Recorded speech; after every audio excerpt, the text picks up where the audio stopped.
민원련의 미디어 탈곡기.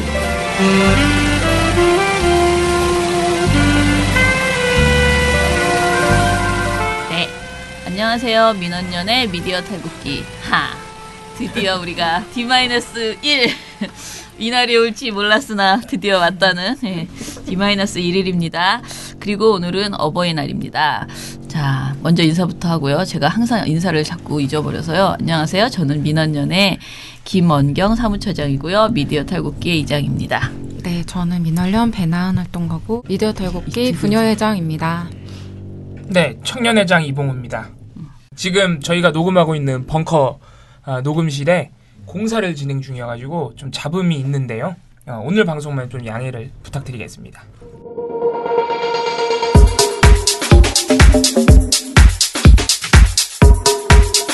종편.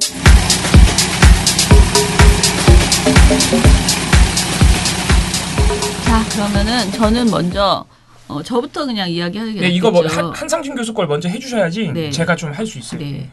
그 한상진 교수가 이제 4월 4일 날 그러니까 목요일이다. 목요일 저녁 뉴스에 한상진 네, 교수가 5월 4일입니다. 네, 5월 4일 날 방송에 나왔어요. TV조선에서 SBS 세월호 분열 문 책임 빠뜨려라는 제목의 제목부터 보도가, 아주 네, 나왔는데요. 이게 이제 SBS 보도 참사와 관련해서 한상진 교수가 뭔가 자기도 할 말이 있다 하고 이제 주장을 한 거예요. 보도 자료를 냈다고 하더라고요. 그런데 한상진 교수 주장은 딱 이거예요. 자신이 예전에 여론조사 결과를 발표를 해서 그 여론조사 결과를 토대로 해서 SBS와 인터뷰를 했다. 근데 그 SBS의 세월호 특집 방송이었다고 말하고요.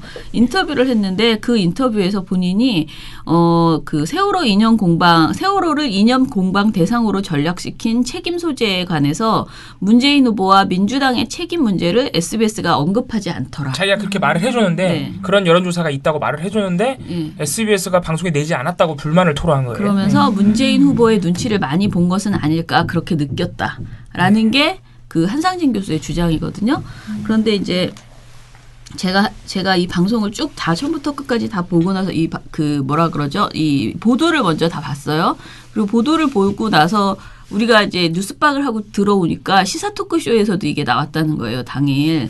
그래서 이제 시사 토크쇼에서도 저녁 종합 뉴스에서 나왔던 보도를 그대로 다시 보여주면서 막 토론을 하고 있는 거예요. 그래서 이거를 반박을 제대로 해야 되겠다라는 생각이 들었는데 한상진 교수의 그 자기가 했다는 여론조사 그게 방송 보도에서 제대로 우리가 보통 여론조사 보도할 때는 막 어디서 하고 어쩌고 저쩌고 막 되게 상세한 그 깨알 같은 자막들이 실리잖아요. 네. 근데 그게 없어요, 이 보도에. 그러니까 어떻게 나오냐면 표본 오차 뭐 이런 거를 하나도 네, 그런 게 하나도 안 나오고 한국 리서치라는 조사 기관하고요. 그 조사 대상이 서울 시민 1,003명인가 이렇게만 써 있었어요. 그 SBS 보도에 그거밖에 이제 출처가 없는 거예요. 그런 상태고 그다음에 우리가 이거를 이제 찾아갈 수 있는 방법은 SBS에서 했던 세월호 특집 방송이 있을 거 아니에요. 거기 한상진 교수가 인터뷰를 했을 거 아니에요. 그래서 이걸 찾아보기로 했거든요. 그래서 이제 SBS 특집 방송을 보니까 SBS에서 한 궁금한 이야기 Y라는 그 SBS 그 시사 프로그램에서 세월호 특집 방송을 했더라고요. 그래서 그게 4월 14일 방송이었고, 그래서 그 방송을 일단 봤고요. 그 다음에 이걸 막 열심히 찾았는데 찾다가 이제 알게 된 것이 이 내용이 서울시장과 함께하는 공개 포럼이라는 게 있었고요. 2015년 11월에 있었어요. 여기에서 발표한 2015년 서울 위험 서베이 조사의 주요 발견, 세월호와 메르스에 대한 서울 시민의 평가라는 발제문이 있어요. 한상진 교수의. 이 발제문에 딱 이 조사가 수록되어 있었어요. 이 발제문을 입수를 했습니다. 그래서 여러 가지를 찾아봤어요. 근데 찾아보기 전에 제가 먼저 드리고 싶은 말씀은 한상진 교수의 기본적인 주장이 말이 되지 않는 게 저도 정말 많이 언론사하고 인터뷰를 하지만은 언론사하고 인터뷰한다고 내가 한 말을 다 실어주는 방송사는 어디도 없다는 거죠. 그러니까 나는 막 방점을 찍어서 열심히 얘기하지만 그게 악마의 편집 수준이 아니라면 얼마든지 방송사가 자신들이 생각한 취재 방향에 맞춰서 여러 가지 얘기 중에서 요게 제일 그야말로 구미에 맞다 하는 생각하는 부분을 취사 선택할 수 있는 거고, 그거는 언론사 PD의 재량인 거죠. 근데 그것을 가지고 굳이 내가 한 말 중에서 이거를 요 부분을 말해주지 않았기 때문에 문재인 후보의 눈치를 본다라고 본 것은 아닐까라는 자신의 느낌을 받았다. 그것을 느낄 수는 있지만 이거를 선거를 바로 앞둔 시기에 정말 아주 민감한 상황에서 SBS가 사과까지 하고 SBS 그 꺼져가는 불씨를 살리려고 하는 이런 멘트를 다시 한번 한상진 교수가 하신 거잖아요. 그래서 저는 이 주장, 이 느낌을 굳이 언론에서 보도할 필요가 있었을까? 보도자료를 냈다 하더라도 TV조선 말고는 이 내용을 방송에서 보도한 데는 없었어요. 그리고 이 느낌을 한상진 교수의 느낌을 보도한 곳은 다 그거라고 보수 네, 극우 매체라 그러죠. 네, 극우 매체들이라고 하고 있는 그 보수 매체들, 인터넷 언론들이 몇 군데가 보도를 했더라고요. 근데 아무튼 간에 그냥 그야말로 그분의 느낌일 뿐인데 언론인이라면 누구나 이게 무슨 말도 안 되는 주장이야? 그 여론조사의 신빙성을 떠나서 자기가 말을 했다고 그거를 자기가 한 말을 이제 방송에서 내지 않았다고 그런 느낌이 있었다라고 주장하는 것이 문재인 후보의 눈치를 보는 것 같았다 이렇게 주장을 하신 거죠. 너무 웃기다라고 생각해서 아마 보도하기 어려웠을 거예요. 그런데 아무튼 주장을 했는데 이제 제가 이제 말하고 싶은 것은 이게 되게 폭로성 발언이기 때문에 이런 폭로성 발언을 선거를 앞둔 시점에서 이야기를 할 때 특히 후보자의 이름이 정확하게 지칭이 됐잖아요. 문재인이라고. 이런 경우에는 단순히 발언 내용을 옮겨서는 안 되고 그 객관적인 근거가 있는지 그 발언에 그 사람의 그 주장에 객관적 근거가 있는지 봐야 되고 마땅히 당연히 그 사람 설문조사 결과가 타당한 것이었는지도 봐야 되고 그리고 사실은 SBS 특집 방송도 봐야 되는 거죠. 그래서 이 방송에서 한상진 교수가 주장하는 그 뒤에 안 실린 것이 타당한지 타당하지 않은지도 검토를 해봤어야 돼요. 그 강상구 기자가 이번에 취재했는데 TV조선에 이런 것들을 다 봐야 되고 그리고 결정적으로 SBS 제작진의 반론을 실었어야 돼요. 그 SBS의 세월호 특집 방송 그 사람한테 가서 한상진 교수가 이렇게 주장하는데 이거를 왜 당신은 안 실었습니까? 하는 반론을 실어줬어야 되는 거죠. 근데 이런 게 하나도 없는 거예요. 그냥 느닷없이 한상진 교수의 주장만을 담아서 그냥 보도를 했거든요. 근데 이제 제가 그 아까 말한 발제문을 읽어봤어요. 저도 이제 오기가 생겨가지고 집요하게 이걸 찾아가지고 읽었는데 알고 보면은 이 조사는 2015년 10월에서 11월 그 사이에 실시를 했고요. 조사 기관은 한국리서치였고요. 조사 대상자는 서울시민 1,003명. 조사 설문지는 결정적으로 설문지를 한국리서치에서 만든 것은 아니고 이사장이 그러니까 이 한 교수가 이사장으로 있는 중민재단이라는 곳이 있거든요. 중민재단이 조사 설문지를 구성했다 이렇게 써 있어요. 거기 발제문에. 근데 이것 이외에 제가 지금 말씀드린 이 내용 이외에는 여론조사와 관련된 표본 오차나 뭐 그런 거 있잖아요. 여러 가지 어떻게 됐느냐 이런 것들이 없어요. 그리고 다만 어떤 거를 이쪽에서 이제 했냐면은 나이가 20에서 60대 사이에 서울 시민에게 했는데 유난히 그 직장 이거 조사 방법이 다 RDD로 했더라고요. 그거는 써 있었거든요. 그래서 직장인들이 많이 했다라고 조사를 그러니까 좀 젊은 층 직장인들이 많이 조사한 것으로 나왔어요. 근데 발제문에서 다른 거는 그냥 다 이해할 수 있었는데 굉장히 납득하기 어려운 점이 있었습니다. 제가 사실 이거 말고도 여러 가지 이해할 수 없고 정말 트집 잡고 싶은 게 굉장히 여러 개 발견됐는데 이걸 너무 보고서를 길게 쓰면 사람들이 안 읽을 것 같아서 다 써놓고 날렸거든요. 그리고 딱 하나만 그냥 지적을 하자면 TV조선에서 지적한 내용이 이거거든요. 세월호 참사가 이념 공방의 소재로 전락한 책임은 새누리당이 100점 만점에 75.2점, 민주당은 77.5점이었다고 합니다. 이거를 이제 보도를 했잖아요. 그리고 한상진 교수도 요게 이제 민주당이 더 높았다. 국민들이 생각하는 세월호를 인연 공방으로 전락한 책임을 물어볼 때 이렇게 했다라는 건데 실제 발제문을 보니까 뭐라고 하냐면 세월호 참사가 인연 공방의 대상으로 전락한 측면이 있다면 다음과 같은 조직이나 기관은 이에 어느 정도 책임이 있다고 생각하십니까? 라고 물어요. 그러면서 다음과 같은 조직이나 기관의 사례가 있잖아요. 근데 그 사례가 여당, 야당, 언론, 시민단체, 유가족협의회 이거밖에 없어요. 정부와 청와대가 없어. 심지어 해경도 없고요. 네. 네. 그러니까 뭐 이런 정말 심하게 말하면 거지 같은 보고 이런 질문이 어디 있어요. 세월호 참사가 인연 공방의 소재로 전락한 책임은 누가 봐도 정부에게 있는 거잖아요. 이거는 사실은 그 모두 다 그렇게 알아. 물론 야당이 잘못한 거 있죠. 제대로 싸워주지 못하고 네. 세월호 특별법 제대로 만들어주지도 못하고 그걸 견인해내지 못한 야당의 한계가 분명히 있지만 거기에 여기 이 가장 구체적인 책임이 있다고 생각하는 곳에 어떻게 정부와 청와대가 없을 수가 있어요. 그러면서 유가족을 넣어놨어요. 예. 네. 그러면서 왜 이런 기관을 5개만 이렇게 해놨는지 모르겠고요. 그러니까 세월호를 이 질문 자체가 굉장히 웃기는 데다가 이러다 보니까 유가족 협의회가 점수가 몇 점이 나왔냐면요. 61.2점. 100점 만점에. 유가족 협의회도 책임이 많다고 나온 거죠. 예, 지금? 굉장히 높게 나온 거예요. 그래서 근데 만약에 여기에 정부 여당 있었으면 거기는 뭐 한 90점 나왔을 것 같아요. 왜냐하면 지금 다 높게 나왔거든요. 여당도 75.2점, 야당 77.5점, 언론 74.6점, 시민단체가 또 66.6점이에요. 거의 시민단체 뭘 잘못한 거죠? 그리고 유가족협의회가 61.2점 이런 점수가 나온 거예요. 그러니까 저는 한상진 교수가 도대체 왜 이런 조사를 했는지 이해할 수가 없어요. 그러니까 이 사실은 가장 근본적인 거는 이 질문 자체가 문제가 있어요. 세월호 참사가 인연공방의 대상으로 전락했다라고 단정한 거잖아요. 그리고 이것을 물어봤어요. 먼저 이것을 너는 전락했다고 생각하느냐고 물어보니까 이것도 한 68점 전 시민에게 물어보니까 68점 정도가 그렇다라고 대답을 하니까 그러면 너는 그 원인이 누구라고 생각하느냐 하면서 이걸 물어본 거거든요.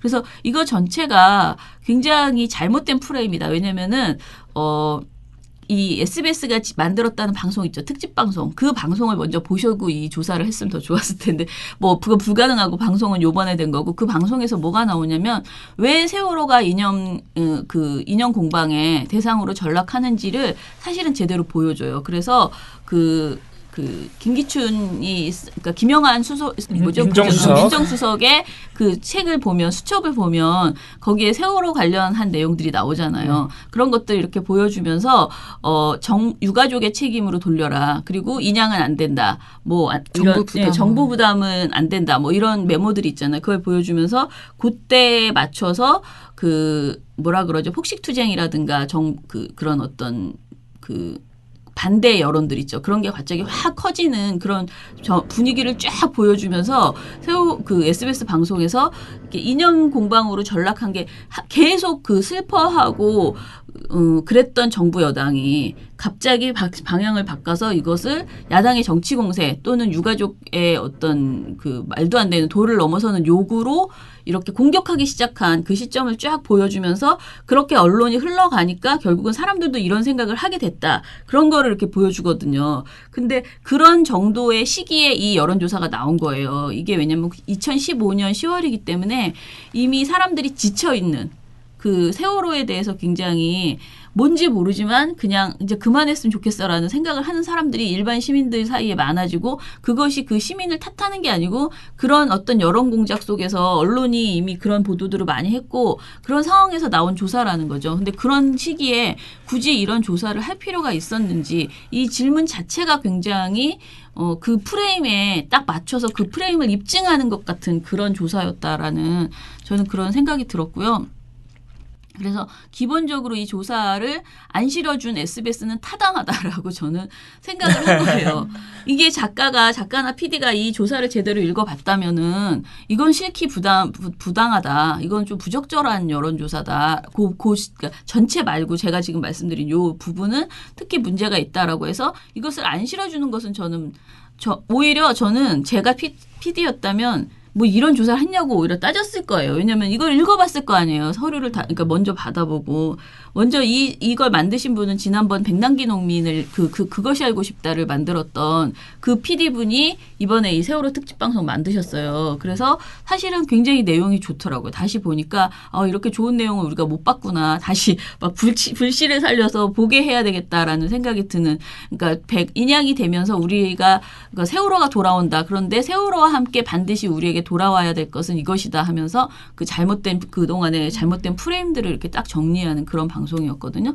근데 그 방송에 본인이 주장하는 민주당과 문재인 후보를 탓하는 그 내용이 들어가지 않았다고 이렇게 선거 하루 며칠 앞두고 이런 얘기를 하신 분의 그 의도가 저는 너무나 정치적이다라고 마침 또 생각하고요. SBS 파문이 일고 하니까 네. 물타기 하는 식으로. 네. 그리고 이제 제가 두 번째 문제 삼는 거는 뭐냐면 한상진 교수가 보도에서 뭐라고 나오냐면 민주통합당 대선평가위원장으로 나오고요. 당연히 서울대 명예교수라고 나옵니다. TV조선 보도에서. 그러나 그는 국민의당 공동창단준비위원장이었어요. 그래서 심지어는 TV조선 방송에서도요. 국민의당의 로고 앞에서 초록색 잠바를 입고 말씀하시는 장면이 계속 나오거든요. 근데 그거는 그냥 휙휙 지나가면서 한상진 의원이 나올 때 이렇게 한상진 교수가 나올 때 그 멘트하는 장면이 휙휙 지나가면서 나와요. 그런데 왜 보도에서 국민의당의 창단준비위원장이었다는 것을 말하지 않냐고요. 그냥 민주통합당 대선평가위원장을 맡았었다라는 네. 아주 과거에 이전 한 4년 전이죠. 그 시기에 그것만 알려주고 지금 당장 2016년에 가장 최근에 국민의당 창당위원장이었던 걸 언급을 안 해주면 시청자는 한상진 서울대 명예교수가 저런 말을 한다. 그것만 또 되게 객관적으로 받아들일 수 있잖아요. 심지어 이 사람이 민주당 출신이야. 네. 민주당 출신이 민주당을 까니까 객관적으로 느낄 수 있죠. 그렇게 느낄 수 있잖아요. 그래서 이것은 국민을 속이는 행태다. 그래서 TV조선 보도가 바람직하지 않았다라고 이렇게 생각이 들고요. 자, 이 보도를 TV조선에서 이제 5월 4일날 보도를 했고 그 다음에 또 다시 이제 시사 토크쇼에서도 했어요. 근데 시사 토크쇼에서는 그냥 다시 한번 그 보도를 굉장히 자기네 보도. 자기네 아까 자기네 말한 보도. TV조선 보도를 보여준 다음에요. 또 주절주절 막 이야기를 합니다. 근데 사실 그 시사 토크쇼에서 얘기한 거는 좀 더 이렇게 자막 처리를 뉴스보다 좀 더 자세히 해서 한상진 교수 말들을 좀 더 많이 보여줬다는 것 정도 이상은 사실 없었고요. 제가 보기에는 똑같이 마찬가지로 국민의당 관련된 이야기는 하지 않고 그냥 굉장히 객관적인 이야기로 이렇게 처리했다는 것, 그거 이해는 없었고, 토론자들이 이야기는 하지만 특별히 그렇게 큰 문제가 있지는 않았어요. 자, 어찌됐든 이 한상진 교수 이외에 봉우 씨가 이번 주에 있었던 SBS 관련된 뒷이야기들 더 있는지 그거 좀. 방송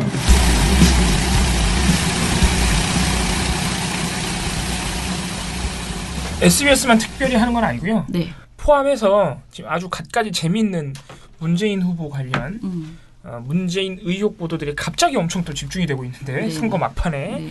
그 상황을 좀 말씀드릴게요. 그래서 그러니까 5월 4일 상황부터 말씀드리면 TV조선이 방금 김원경 차장님께서 말씀하신 그 한상진 교수 보도뿐만이 아니고 SBS 관련 보도가 그날 당일만 2건이 더 있어요. 그러니까 그날 보도가 3건이에요. 3건. 네. 3건인데 아까 말씀하신 한상진 교수의 주장을 옮긴 보도 말고 나머지 2건은 이제 어떤 보도냐면은 이게 이제 MBC랑 TV조선이 계속 반복하고 있는 행태인데 자유한국당, 국민의당 주장을 그냥 쓱 나열을 해요. 그리고 정치적 공방으로 처리해버려요. 네. 예를 들어서 자유한국당이 항의 방문했잖아요. SBS를. 항의 방문해서 왜 이 보도를 이렇게 막 지우고 그러느냐. 문재인 후보의 압박이 있었던 거 아니냐. 막 이런 식으로. 그리고 물론 이제 SBS를 항의 방문했던 그 의도 자체는 뭐냐면요. 이게 굉장히 웃긴데요. 그 SBS의 오보를 자유한국당과 국민의당이 사전에 공동 기획해서 SBS에 넘긴 것이다. 네. 이제 이런 어떤 낭설이 돌고 있잖아요. 그래서 자유한국당이 자기네들도 가짜뉴스의 피해자다. SBS 때문에. 왜 피해를 봤어요? 그런 가짜뉴스가 돌고 있다는 게 그냥 자기네가 피해라는 거예요. 그래서 SBS는 왜 간 거야? 그래서 그걸 SBS에 항의하러. 그걸 왜 SBS가? 그러니까 말도 안 되는 거죠. 가짜뉴스면 네. 그러니까 말도 아니죠. 말도 안 되는 거죠. 가짜뉴스의 진원지를 가서 항의해야지. 그러니까. 그래가지고 SBS 우리 언론노조 SBS 본부가 자유한국당 항의 방문했을 때 쳐들어가가지고 엄청 항의했어요. 우리도 잘못했지만 자유한국당이 도대체 이 세월호 문제에 대해서 자격이 있느냐. 이제 TV조선은 그런 자유한국당이 SBS 항의 방문에서 했던 주장들, 민주당이 압박을 넣었다 이런 주장, 이것도 SBS가 아니라고 분명히 했거든요. 그런 것들 또 국민의당의 또 똑같은 주장 이런 거를 그냥 쓱 받아쓰고 이런 공방이 일어나고 있다.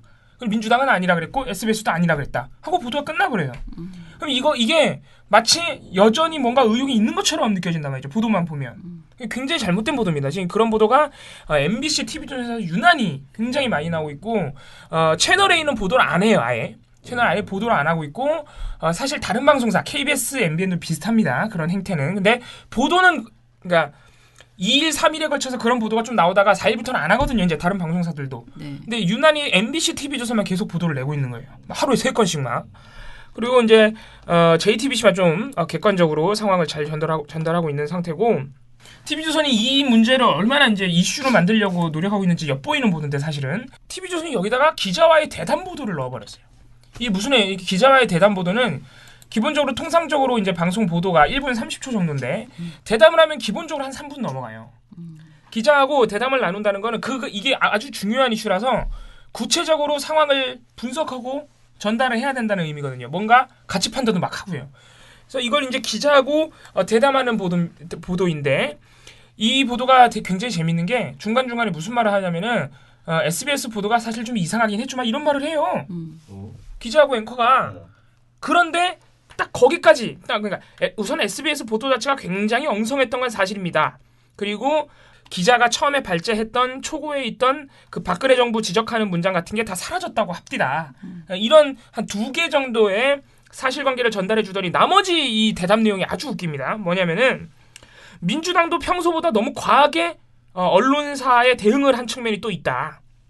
민주당이 과하게 했대요. 네, 민주당이 과하게 했고 또 언론 탄압 공방으로까지 지금 확산이 되고 있다. 언론 탄압 공방으로 확산이 되고 있대요. 자, 언론 탄압 공방은 확산되는 게 아니고요. 자유한국당하고 국민의당이 확산시키고 있는 거예요. 그죠? 왜냐하면 오보가 지금 SBS가 명백하게 오보라고 인정을 했기 때문에 당연히 민주당에서는 강력하게 대응할 수밖에 없는 거예요. 대선을 일주일밖에 앞두지 않은 상황에서 그런 핵폭탄급 오보가 나왔는데 어떻게 대응을 안 해요? 그렇다고 뭐 민주당이 SBS에 가가지고 막 뭐라고 한 것도 물론 한번 항의 방문했죠. 근데 이게 마치 진짜로 언론 탄압 공방이 있는 것처럼 이렇게 말을 하고 또 문재인 후보가 항의만 할 것이 아니라 스스로 세월호 국론 분열에 기여했다는 시민평가의 입장을 밝혀야 한다. 자, 이거 어디서 나온 주장이었죠? 아까 말씀하신 한상진 교수의 주장. 문재인 후보가 세월호 때문에 시민들 국론이 분열됐다는 데서 책임을 느끼고 거기에 해명을 해야 된다. 이런 지금 물론 이거를 한상진 교수가 이렇게 주장했다. 이런 주장도 나온다. 이렇게 하면서 그러니까 처음에 보도 앞부분에서 기자하고 앵커가 SBS 보도 문제점 한 두 마디 정도 딱 지적하고 나머지 보도 내용은 다 뭔가 민주당의 책임이 있는 것처럼 하고 보도가 끝나버려요.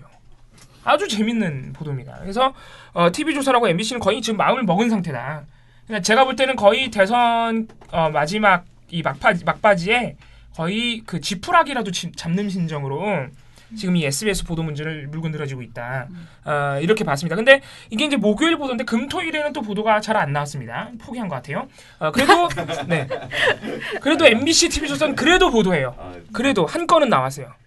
정치적 공방 형식으로. 또 자유한국당, 국민의당, 민주당 주장 이렇게 읊어주면서 보도가 끝나는 그런 상황이고요. 그리고 이게 지금 문재인 후보를 이제 소위 말해서 까는 보도들이 갑자기 그러니까 물론 갑자기 아닙니다. 이제 꾸준히 하는 방송사들이죠. MBC, TV조선은. 이 선거 막바지 아주 많이 나오고 있는데 또 하나가 뭐냐면은 이 국민의당이 이것이 아주 지금 거의 제가 볼 때는 망신으로 귀결될 가능성이 굉장히 큰 5월 4일날 국민의당이 문준용 씨의 측근이라 그러면서 음성 파일을 하나 공개했어요. 유학 시절에 같이 뭐 했던 사람이라고. 그게 뭐냐면은 문준용 씨가 나한테 말하길 아버지가 한국 고용정보원에 쓰면은 이력서만 쓰면 아무렇게나 쓰면 된다 그래서 썼다. 그랬더니 진짜로 됐다. 그리고 뭐 돈을 펑펑 쓰고 다녔다. 문준용 씨가 돈이 너무 많아서. 막 이런 식의 이제 그 증언이 담기는 녹취 파일을 공개를 했단 말이죠. 국민의당이. 역시 이 특혜 채용은 사실이었다. 막 이런 식으로 또 공세를 했단 말이에요. 사퇴해라 막 그러면서. 자, 이거는 제가 볼 때는 이게 약발이 다 했는지 방송사들이 잘 보도를 안 해요. 많은 방송사들이 보도를 안 했고 딱 국민의당이 발표했을 때는 딱 2군데가 보도를 했는데 어딘지 이제 말 안 해도 아시죠? MBC TV조선이에요. 네. 이거 말할 필요가 없어. 자, 당일날 5월 4일 국민의당이 논평을 내자마자 그날 MBC TV조선이 바로 받아서서 이제 보도를 하는 거죠. 네. 다른 방송사는 그 다음날 국민의당이 이렇게 주장했는데 민주당에서는 허위 사실, 이거 가짜 인터뷰 아니냐 그랬고, 심지어는 문준용 씨의 다른 측근들, 학교 동문, 그리고 역시 파슨스에서 같이 공부했던 친구, 막 이런 분들이 지금 페이스북에서 난리가 났거든요. 막. 그쵸. 나도 고발해라 막 그러면서 그런 걸 이제 같이 소개하면서 다른 방송사들도 다 이제 민주당과 국민의당 공방으로 처리해서 보도했단 말이죠. 요게 날짜가 다른 거 같네요. 5월 5일 날이 국민의당 논평 발표 당일이고 5월 6일이 그렇게 되네요. 다른 방송사들이 보도한 거는. 근데 MBC TV조선만 국민의당 발표를 그대로 받아가지고 5월 5일 당일날에도 보도를 한 거고요. TV조선은 또 하나 신기한 게 있는데 5월 4일 단독입니다. 이거는 단독 보도인데 2010년 감사 때 문재인 아들 제외됐다 는 거를 단독 보도로 냈어요. 이게 단독이라고? 네. 자, 2010년 감사 때 문준용 씨 특혜 채용 의혹은 대상이 아니었다는 주장은 한 달이 넘었어요. 조선일보도 옛날에 다 보도했는데? 옛날에 다 했던 거예요. 자, 단독을 붙인 이유가 뭐냐? 전 고용정보원 감사라는 익명의 어떤 사람이 그런 사람이 증언을 했다 이거예요. 그렇게 2010년 감사 때는 안 했다고. 자, 그 인터뷰가 있다는 이유로 단독을 붙여서 마치 굉장히 새로운 의혹, 심지어는 막 죄점화되고 있다 막 이런 용어를 써가면서 TV조선이 아무튼 재밌는 보도죠. 아무도 신경 안 쓸 것 같아요. 제가 볼 땐 TV조선 단독 보도, 후속 보도도 없었고요. 후속 보도 할 게 없어. 우리가 신경 썼잖아. 우리는 그것 때문에 아무튼 시간을 썼잖아. 아무튼 반론도 안 붙여줘요. 이게 지금 이미 해명이 수차례 됐어요. 해명이 수차례 됐단 말이죠. 근데 전혀 반론도 안 붙여주고. 자, 이게 다 뭐냐면은 지금 제가 다 말씀드린 이 보도들이 진원지가 어디냐면요. 다 국민의당 논평이에요. 국민의당 홈페이지 들어가서 논평 페이지 보시잖아요. 정말 찬란합니다. 문재인 후보에 대해서 엄청나게 많은 논평이 있어요. 그걸 모든 언론들이 다 그거를 꼬박꼬박 받아 써서 보도하지 않는단 말이죠. 근데 지금 TV조선과 MBC가 꼬박꼬박 보도를 하는데 제가 재밌는 사례 몇 가지 말씀드릴게요. MBC는 뭘 보도했냐면은 지난 1일에 문재인 후보 유세 차량이 불법 유턴을 했다. 요걸 보도했어요. 황제 의전 아니냐. 심지어 경찰이 그 유턴하는 걸 막 봐줬다. 자, 이게 어디서 나온 거냐? 국민의당 논평에서 나온 겁니다. 자, 그리고 또 하나, 이건 MBN이 보도한 건데, 그러니까 지금 방송사들이 다 국민의당 논평을 좀 받아쓰는 경향이 있는 거예요. 또 하나는 뭐냐면은 민주당이 고 신해철 씨의 그대에게라는 노래를 무단으로 사용했다. 고 국민의당이 주장했다. 이것도 뭐냐면은 국민의당 논평이에요. 근데 이거는 사실 논란이 끝난 문제인 게 민주당이 해명을 했어요. 우리가 그게 국민의당이 신해철 씨에게 공식적으로 받아서 선거 그 유세용으로 쓰고 있는 노래래요. 근데 민주당은 공식 선거 운동 기간 시작되기 전에 우리가 홍보 영상을 만들었는데 문재인 후보 홍보 영상을 한참 전에 만들었는데 그때 고 신해철 측에서 써도 된다 그래서 영상의 엔딩 부분에 들어간 노래예요. 그래서 문재인 후보 유세 차량에서 그 노래가 나올 때는 선거 유세송으로 나오는 게 아니라 그 영상 문재인 후보 그 동영상 보여줄 때 끄트머리에 그게 그냥 나오는 거예요. 그리고 국민의당 그게 싫은 거죠. 자기네 노래니까. 그래서 쓰지 마라 그거예요. 그 영상도 쓰지 마라. 그 신해철 그대에게 나오는 부분 쓰지 마라. 그래서 민주당이 미안해. 그러니까 쉽게 말하면 이거예요. 미안해 안 쓸게 그러고 끝났어요 그냥.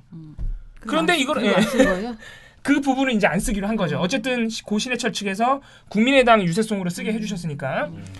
민주당이 미안하다 몰랐다 우리가 그 영상 끝부분에 그 노래가 들어갔다는 걸. 그래서 안 쓰기로 하고 일단락이 됐단 말이죠. 그걸 또 이제 국민의당 논평이 나와서 또 보도를 해주고 지금 이런 상황이 계속 반복되고 있는 거예요. 그러니까 선거 막바지에 MBC TV조선을 중심으로 국민의당 논평을 너무 꼬박꼬박 보도하는 사례들이 너무 많다. 특히 그 사례는 전부 문재인 후보 비판에 집중돼 있다는 거죠. 이게 일례로 어떤 게 있냐면은 지금 문재인 후보 비판 보도, 논란 보도만 굉장히 많이 나오고 있는데 TV조선하고 MBC요. 그런데 지금 그런 불법 유턴 이런 거하고 비교할 수 없는 논란이 어디 있냐면 홍준표 후보한테 있어요. 아마 보셨을 텐데 홍준표 후보가 지금 제주도와 안동에서 지적 장애인들을 유세 및 사전투표에 동원을 했어요. 지금 이게 아직은 정황 및 의혹 보도지만은 거의 증거가 확실해요 지금. 이게 오마이뉴스 단독 보도인데 심지어는 어떤 일까지 벌였냐면 안동에서는 이제 지적장애인들 그 보호센터가 있잖아요. 거기서 사전 투표에 어떻게 하면 2번 홍준표 후보를 찍을 수 있는지 훈련을 시켰어요. 지적 장애인들에게.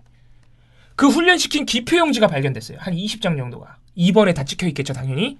이거 사실 이거 따지고 보면 일단 엄청나게 잘못된 행태고 선거법 위반이기도 하고요. 지적 장애인을 동원해서 훈련까지 시켰다는 점에서는 거의 인륜에서 어긋난 행위죠. 2번을 찍게 하려고. 상당히 지금 이게 엄청나게 큰 문제인데 이거를 국민의당도 이것 때문에 논평을 썼어요. 홍준표 후보 그러지 말라고 아주 잘못된 행태라고. 근데 또 그건 보도는 아니죠. 똑같이 국민의당이 논평을 썼는데 아무도 보도 안 해요. JTBC가 딱 한 건 했어요. JTBC가. 이렇게 그렇다고 해서 JTBC가 문재인 후보 논란을 또 보도 안 하는 건 아니에요. 그 이제 제가 아까 말씀드렸던 그 국민의당이 녹취 공개했을 때 민주당이 아니라고 했고 다른 사람들은 또 아니라고 허위 인터뷰 아니냐고 주장을 한다. 이거 공방 처리해서 민주당 논란도 보도를 한단 말이죠. JTBC는. 그리고 홍준표 후보 논란도 보도를 그렇게 해주는 거예요. 똑같이. 근데 다른 방송사들은 그렇지가 않아요. 전부 그냥 문재인 후보 관련 논란만 계속. 이게 선거 내내 일관되는 지금 보도 경향이긴 하지만 유독 지금 약간 뜸했거든요. 사실 지금 TV 토론 있고 그러면서 약간 뜸했어요. 이런 경향이. 그런데 딱 토론 끝나고 선거 막바지에 이르니까 MBC TV조선을 기점으로 다시 그런 약간 지푸라기라도 잡는 심정으로 그러고 있는 상태가 지금 반복이 되고 있다는 거죠. 그래서 제가 그 SNS 이런 반응들을 좀 보면은 JTBC는 왜 이렇게 문재인 후보한테 왜 이렇게 잘해주냐? 잘해준다는 표현 참 네. 정있고 따뜻하네요. 네. 왜 문재인 후보 논란은 보도 안 하냐 이런 비판들이 많은데요. 그렇지 않아요. JTBC 할 거 다 해요. 심지어 JTBC 팩트체크에서 문준영 씨 의혹 보도했다가 그 흔히 말하는 이제 문재인 후보 열성 지지자들한테 문매를 맞았던 그런 기억도 있고요. 다른 방송사들과 다른 점은 뭐냐면 문재인 후보 논란을 그렇게 많이 보도하지 않는 거예요. 필요할 때만 하는 거예요. SBS와 JTBC의 공통점인데 필요할 때만 하고 JTBC는 꼭 다른 후보들 논란이 있으면 같이 보도해준다는 거죠. 그러니까 약간 희석되게 보일 수는 있어요. 다른 후보 걸 하니까. 근데 생각해보세요. 다른 방송사들처럼 문재인 후보 논란만 계속 보도하잖아요. 그럼 문재인 후보만 논란이 있는 것처럼 보이는 거죠. 그러니까 JTBC에 대해서 좀 오해를 가지신 분들도 그거는 사실이 아니다. 오늘 아까 좀 전에 봉우 씨가 국민의당 논평 관련된 이야기들을 막 했잖아. 근데 어제 제가 또 본 게 프리어그에 대해서 국민의당이 네, 여성을 유의 대상으로 삼았다. 네. 그거를 막 나오길래 이거 저녁에는 안 나오겠지. 뉴스엔 안 나왔을까요? 어제 저녁 어제 저녁 뉴스를 아직 잘 못 봤어요. 네. 아마 나왔을지도 있어요. 진짜. 근데 하는 꼴을 보면요. 국민의당 논평 썼잖아요. 제가 그때 보도했어요. 별별 이야기들이 다 아마 또 보도했을 거예요. 그리고 이 홍준표 후보의 26년간 장인집 못 오게 해. 영감탱이. 네. 그것도 어버이날을 맞이해서 화끈한 쇼를 또 한번. 네. 어버이날 특집 유세 발언. 네. 아니죠. 홍준표 후보는 이렇게 말하면 안 된다는 그 감각 자체가 없는 걸까요? 아니면 진짜 트럼프 흉내를 내는 것일까요? 뭘까요? 원래 그냥 그런 사람인 거예요. 강한 모습을 보여주는 강한 남자야? 강한 남자로서. 또 하나 재밌는 거 있는데 홍준표 후보가 5월 6일 날 김종필 전 총리를 방문했어요. 네. 자택에서 만났단 말이죠. 그래서 김종필 후보가 뭐라고 했는지 혹시 보셨어요? 그 문재인 그 사람은 대통령 되면 안 된다. 대통령 되면 북한 먼저 가겠다는 놈이 빌어먹을 자식. 이렇게 욕을 했어요. 예. 당선되면 김정은이 만나러 간다고. 이런 놈을 뭐부터는 지지하고 하느냐 말이야. 김정은이가 뒤 할아버지야 되나? 빌어먹을 자식. 그런 얼굴은 대통령이 될 얼굴이 아니야. 네, 진짜 이렇게 말했어요. 농담이 아니라. 얼굴로? 진짜 이렇게 말했어요. 계속 욕해서 계속. 이거보다 심한 욕도 있어요. 계속 그렇게 욕을 했어요. 그러면서 홍준표 후보가 딱 들어오니까 대통령이 왔는데 왜 다들 가만히 있어? 저래 막 그러면서. 그리고 요새 얼굴이 아주 폈다. 대통령 할 상이다. 꼭 대통령 돼서 막 이런 덕담을 또 주고. 그래서 이게 김종필 전 총리 발언이 너무 세서 보도가 잘 안 됐어요. 그러니까 다들 예방했고 덕담을 줬다. 근데 문재인 후보는 비판했다. 이런 식으로 보도가 나오고 말았어요, 다들. 자, 김종필 전 총리의 빌어먹을 자식까지 다 보도한 방송사가 딱 한 군데 있습니다. 둘 중에 고민되는데. 네, 둘 중 하나인데. MBC. 난 TV조선. TV조선입니다. 아. 심지어 이거를 2건을 보도했어요. 멋있지 않습니까? 심지어는 그러니까 빌어먹을 자식 이런 거는 방송에서 음성으로 내보낼 수는 없어요. 그래서 빌어먹을 삐 처리돼요. 이거 삐도 아니야. 빌어먹을 하고 싹 페이드가 돼버렸단 말이에요. 영상에서는 재미있는 게 그 인터넷 홈페이지 다시 보기에서 스크립트가 있잖아요. 스크립트에는 빌어먹을 자식이라고 또 친절하게 써줬어요. 문재인이 빌어먹을 자식. 와. 아주 제가 볼 때 TV에서는 정말 재밌는 방송사예요. 방송으로 못 봤으면은 우리 홈페이지 들어오면은 김종필 전 총리가 문재인 후보를 빌어먹을 자식이라고 한 거를 보라 이거지. 아이고. 또 한 건의 보도. 김종필 전 총리가 그동안 했던 문재인 비난 발언 싹 모아가지고 또 한 건 보도해주는 아주 재밌는 지금 행태가 TV조선이 막바지에 아주 지금 요새 악셀레달 많이 밟고 있어요. 막바지에. 네, 아무튼 뭐 그러고 있습니다. 네. 신문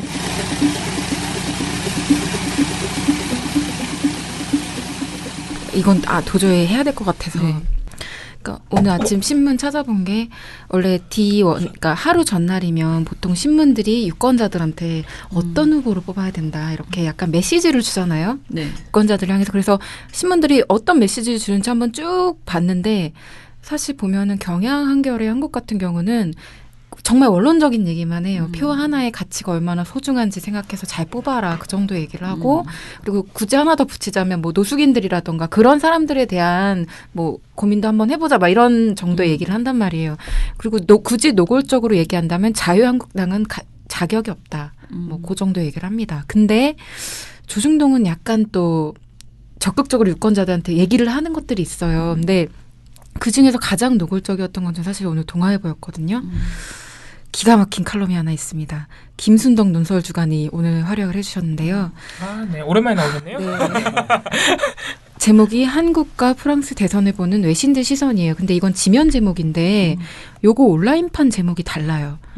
친북 정권 재림 예견한 외신들 시선. 같은 기사인데 제목을 이렇게 온라인판을 친북이래. 네, 바꿔놨습니다. 이 얘기, 그러니까 내용을 보면 뭐냐면 지금 해외 언론들은 이미 문재인 후보가 될 것으로 예견을 하고 있다. 근데 그거는 사실 대부분 그런 예측들이 많이 나오고 있죠. 근데 김순덕 논설주간은 아직 안 끝났다. 라는 얘기를 하고 싶은 거예요. 그러면서 어떤 얘기를 하느냐. 계속 문재인 얘기를 하면서 개성공단 20대 확대부터 강조하는 문재인을 북한은 쌍수 들고 환영할 것이 분명하다. 이런 얘기들이 이제 기사 내내 쭉 나오고요. 그러니까 중국과의 관계를 문재인 후보가 일셋을 하고 외교안보 정책을 이제 새로 하면 된다라고 얘기했더니 르펜이 러시아와 관계 개선하자는 것과 비슷한 소리 아닌가. 이런 얘기를 합니다. 르펜은 다들 아시겠지만 프랑스 대선 주자인데 극우정당 아주 극우정당의 후보죠. 나치즘과 그리고 비슷한. 네. 그리고 러시아와 굉장히 밀월 관계를 가지고 있고 네. 이것 때문에 뭐 소문으로는 러시아가 대선에 개입하려고 했었다라는 소문까지 돌 정도였었죠. 근데 이거를 지금 문재인 후보와 중국과의 관계에 대한 이야기를 르펜과 러시아의 관계하고 지금 빗대서 얘기를 한 거예요. 순식간에 문재인 후보를 나치스트로 만든 거예요. 그렇죠. 네. 거의 그에 준하는 네. 후보로 칩을 한 거고 이 칼럼의 마지막 단락은 이래요. 그래도 다행인 건 대선의 진짜 투표가 내일이라는 사실이다. 영국 BBC는 문재인이 대통령 되면 망명해야 한다는 탈북자들을 소개하며 한국의 대선이 먹고 사는 문제가 아니라 죽느냐 사느냐의 문제라고 했다. 바라건대 문재인이 바뀔 수 없다면 외교안보 브레인이라도 바꿨으면 한다. 아니면 유권자들이 생각을 바꾸든지. 이게 마지막 문장입니다. 칼럼에. 유권자들이 생각을 바꾸긴 해야죠. 네. 이게 대선 바로 전날 어떤 한 신문의 논설주간이 칼럼으로 이런 말을 한다. 대놓고 찍지 말라고. 대놓고 이거는 그냥 야 문재인 찍지 마라는 말을 하고 있는 거예요. 네. 근데 이 정도로 하고 있다. 본인도 유권자니까 좀 생각을 바꾸셔야 될 것 같아요. 네. 안 바꿔야죠. 기대하지 않습니다. 전 거의 선거 개입성. 근데 이거는 뭐 그냥 그 정도고. 그리고 동아일보는 오늘 사설로 선거 과정 해소 안 된 문 아들 특혜 의혹이라는 걸 또 내놨고요. 열심히들 하네요. 네. 근데 너무 지금 황당한 게 여기에서 그러면 뭐가 해소가 안 됐느냐라고 예시를 든 게 2명이 지원해 2명이 합격하고 갓 입사한 신입사원이 휴직으로 장기 유학을 허락받은 점, 휴직 기간까지 합쳐 퇴직금까지 챙긴 것은 특혜라는 의심을 살 만한 충분한 이유가 있다. 이거 다 해명이 된 건데 네. 아직도 내가 마치 이 사안을 처음 접한 것처럼 네. 계속 매번 새롭게 한 달 넘었어요. 이제 전 정말 너무 지겨워서 이거를 반박하는 것도 너무 지쳐요. 저도 반박 안 하고 있어요. 그래서 네, 이렇게 하고 한 달 있고. 반이 됐습니다. 한 달 반이. 동아일보는 오늘 사설 하나 더에서 또 언급이 돼 있는데요. 대통령 선거 10일, 10개월, 10년 뒤를 생각하며 선택하자. 이건 이제 유권자들한테 어떻게 할지를 얘기하는 건데 요 구절이 있어요. 맞는 대통령은 없다. 최소한 국민을 편가르고 반제자에게 모진 협량 대통령, 과거에 매몰돼 미래를 보지 못하는 근시한 대통령, 위기에 갈팡질팡 흔들리는 갈대 대통령이어서는 안 된다. 라는 멘트를 넣어줍니다. 누구를 지목하는지 느낌이 오실 겁니다. 홍준표 본가요? 그런 것 같아요. 저도 그렇다고 생각했어요. 네. 약간 두 명 중에 헷갈리더라고요. 네, 아, 고맙네요. 네. 네. 그리고 사실 오늘 김대중 고문도 이런 날이 되면 등판을 하시잖아요. 근데 김대중 후보 같은 경우는 김대중 칼럼에서 저 후보가 대통령 되면 어떤 세상 올 것인가라고 얘기를 하면서 뭐 그 사람이 대통령이 되면 우리는 어떤 세상에서 살게 될 것인가가 판단의 증거가 돼야 한다라는 주장을 펼쳤는데요. 얼핏 괜찮은 말 같거든요. 근데 내용을 보면은 다른 말로 하면 각 후보가 내거는 세상이 과연 자신의 이념적 성향과 맞느냐를 판단하자는 것이다. 내가 진보적, 급진적 변화를 추구하는 성향이라면 진보 좌파 후보를 찍고 내가 보수적이고 온건한 세상을 바란다면 보수당의 후보로 찍는 것을 말한다. 라고 얘기를 합니다. 근데 이런 말이 사실상 성립을 하려면 정상적인 후보들이 나와줘야 돼요. 진보 보수 후보들이 나와줘야 돼요. 그렇죠. 근데 지금 대선은 진보 보수 후보로 가를 수 있는 상황은 아니고요. 네, 좀 이건 시대를 앞선 칼럼이다. 네. 저는 그렇게 생각을 합니다. 상식과 비상식에. 네, 그리고 사설에서는 조선일보 문 후보 보복 안 한다. 몇 시간 뒤엔 청산한다. 라고 얘기를 그 제목이에요, 이게. 그러면서 문재인이 정치 보복은 없다. 다음 정부는 절대 그런 짓을 하지 않겠다라고 발언을 해놓고 같은 날 거리 유세에서는 청산은 아직 시작도 못했다. 정권 교체해야 할 수 있다라고 말했다고 트집을 잡는데요. 조선일보는 이렇게 말합니다. 청산이란 말을 어떤 의미로 쓰고 있는지 모르지만 일반적으로 상대와 협상, 타협 않고 쓸어버린다는 뜻으로 받아들여진다. 정치보복과 같은 뜻은 아니라고 해도 어감이 비슷한 것도 사실이다. 이렇게 예민하게 반응을 하였습니다. 네. 중앙일보 같은 경우는요. 지도자가 아니라 동반자를 선택하는 날, 김종윤 경제부장이 간단하게 이제 칼럼을 써주셨는데요. 후보가 세계를 만들겠다는 의지가 있는지 눈여겨보자 제왕적 대통령의 시대는 끝났다. 그런데도 후보가 과거의 길만 따라가겠다는 모습을 보인다면 고려 대상에서 지워야 한다라고 얘기를 한 다음에 이날 사설에서 끝까지 꼼꼼하게 따져 투표하자는 사설에서 문재인을 깝니다.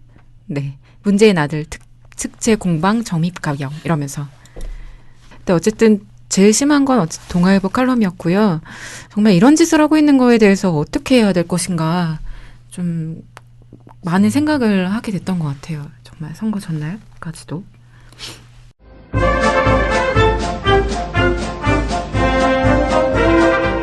대선미디어 감시연대는 대선 기간 동안 언론들의 선거보도 행태에 대해 여러분들의 제보를 기다립니다. 대선미디어 감시연대가 여러분들의 의견을 경청하고 팩트체크 후 대응하겠습니다. 1661-0999로 전화주세요. 여러분의 제보가 공정한 언론을 만들고 새로운 대한민국을 만듭니다.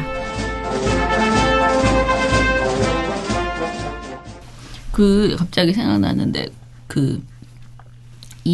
이정재 씨의 칼럼 있잖아요. 네, 그게 신문기사 심의위원회 선거기사 심의위원회에 올라왔었나 봐요. 근데 처음에 그게 올라왔는데 문제 없음으로 그냥 됐었대요. 그런데 그거는 이제 처음에 올라왔을 때는 자체 심의에서 올라온 거고요. 두 번째 올라온 거는 문재인 측에서 다시 올렸나 봐요. 그러니까 자신들이 이제 피해를 입었다 이렇게 해가지고 근데 그 두 번째에는 경고를 맞았다고 하더라고요. 그래서 방송 보도는요 저희가 심의를 낼 수가 있어요. 누구나 인지한 누구나가 낼 수 있는데 선거 기사 심의요. 그러니까 신문은 피해를 입은 당사자가 내야 되기 때문에 우리가 낼 수가 없어요. 그래서 자기네들이 자체 인지해가지고 내보던, 그러니까 본인들이 그 기사심의위원회에서 심의를 넣어보든가 아니면 이제 당사자가 내야 되기 때문에 이제부터라도 당사자들이 좀 적극적으로 이제 지금 문재인 후보 측에서는 내야 될 게 굉장히 많은 걸로 지금 보이잖아요. 그쵸. 네. 그래서 좀 이 선거가 끝나고 나서라도 좀 징계를 받는 적절한 징계를 받는 그런 게 반드시 필요하겠다. 이 무슨 왜 자꾸 올라오는 거야? 뭘 보고 자꾸 그러세요? 나 이거 아까 신해철 그대의 논란에 대해서 네. 이게 어제 보던 것 같은데 연합뉴스인데. 조금 정정해드려야 될 내용이 있네요. 신해철 씨 유족 측에서 문재인 후보 측에 또 항의를 하셨네요. 문재인 측이 지금 기사를 봐가지고 좀 정정해드릴 점은 문재인 캠프에서 유튜브 페이지에 제가 아까 말씀드린 영상에 그대에게 나오는 거 무단 사용했다. 그렇게 지금 신해철 유족 측이 주장을 하고 계시고 문재인 후보 측이 그 노래의 사용에 대해서는 그러니까 국민의당이 처음에 제기를 했잖아요. 그래서 국민의당이 문제로 삼는 것은 출판사와 해결을 해라 이렇게 민주당이 반박을 했대요. 그래서 그 부분에 대해서 또 신해철 씨 유족 측이 출판사와 해결할 문제가 아니다. 문재인 후보 측이 사과해라. 그렇게 또 지금 항의를 한 상태라서 요건 제가 좀 더 상태를 살펴보고 대선 끝나고라도 그때라도 제가 네. 다시 사실관계를 말씀드리겠습니다. 난리군요. 난리네요. 네. 여기저기서 아주. 그러니까 이번 선거는 정말 특히 모든 선거가 대선은 우리나라 대선 진짜 무슨 모든 것을 승자가 갖는 그런 선거다 보니까 거의 너무 진흙탕 싸움이 사생결단이죠. 벌어지고 있는 것 같은데 그러다 보니까 이제 마지막 네거티브 그 보도들이 너무나 많이 나오고 있어요. 그래서 제가 지난주에 거기에서도 얘기했는데 정관용의 시사잡기에서도 말씀을 드렸었는데 그 선거 보도에서 폭로성 보도 이게 마치 여론조사 보도처럼요. 특정 시기서부터는 하지 말아야지 되는 그런 시기가 저는 있다고 생각을 하거든요.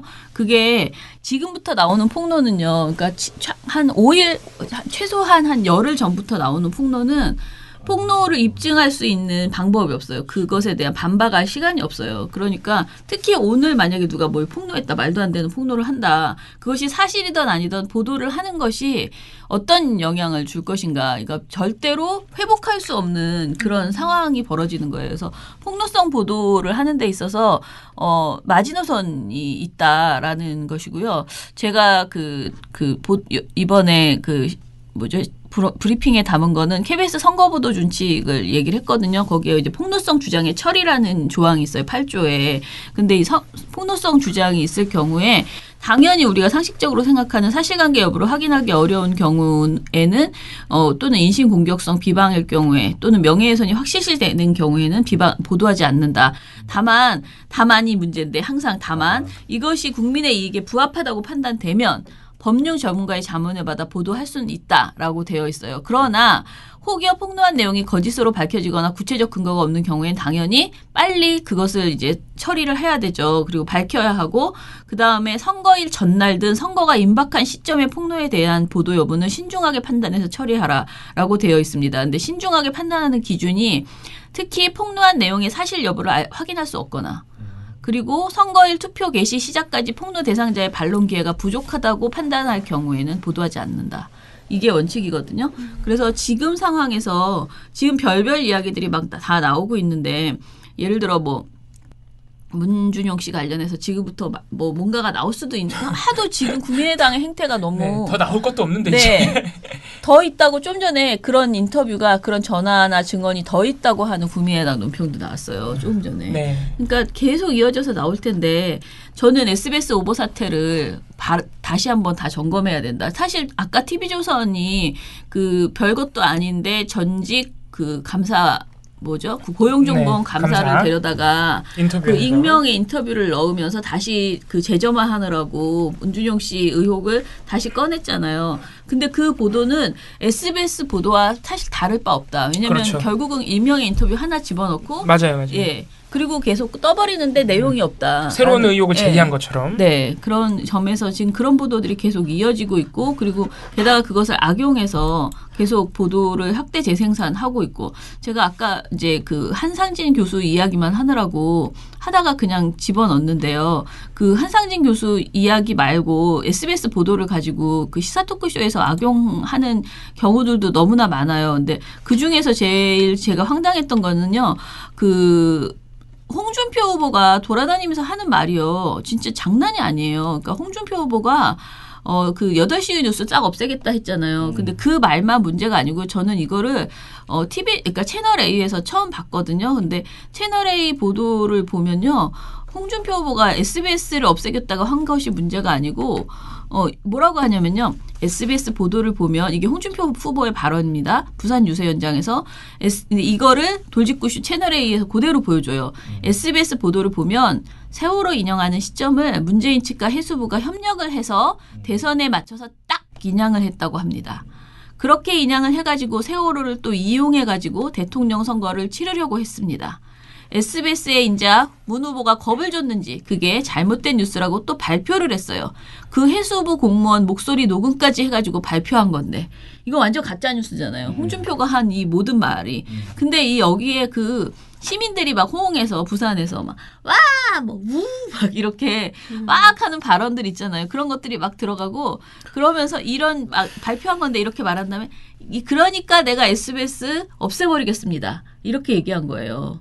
그러니까 SBS 없애버리겠다는 그 말 이전에 이런 황당한 완전히 SBS 보도를 완전히 왜곡한 그런 발언을 SBS 보도 자체도 문제지만 SBS 보도를 좀 더 많이 악의적으로 왜곡해서 정리를 해준 거잖아요. 홍준표 후보가.